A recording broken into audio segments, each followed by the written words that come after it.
In this example, we have an automobile that speed is increasing at the rate of 8 meters per second squared around a curve of radius 300 meters. The car's speed at this instant is 35 meters per second. What's the total acceleration of the car? All right, so how are we going to attack this problem? Well, first, let's identify what type of coordinate system would be best to use.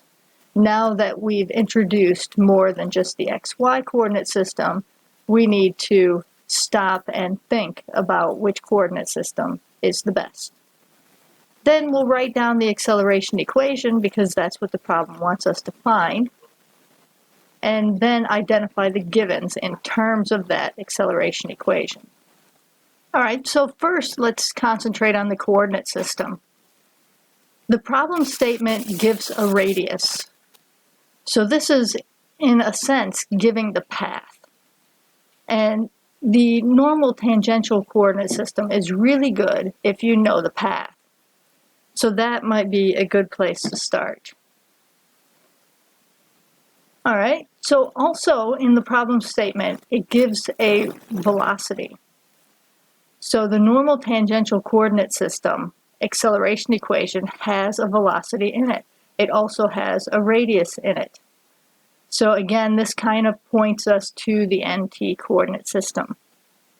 All right, the trickiest part about the NT coordinate system and this acceleration equation is identifying which variables are which in the problem statement. So what's v dot? What's v? What's rho?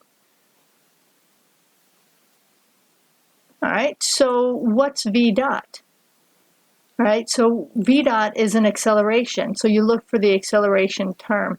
And the automobile's speed is increasing at a rate of 8 meters per second squared. Velocity is always tangent to the path. So if its speed is increasing, this is the tangential acceleration.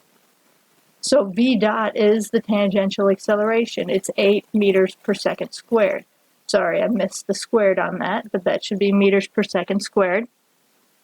All right, and also it gives a radius, so we know what rho is, and it gives a velocity, so we know what the velocity is.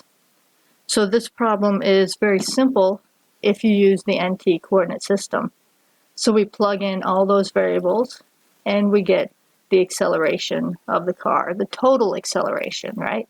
Because it has a tangential acceleration and a normal acceleration.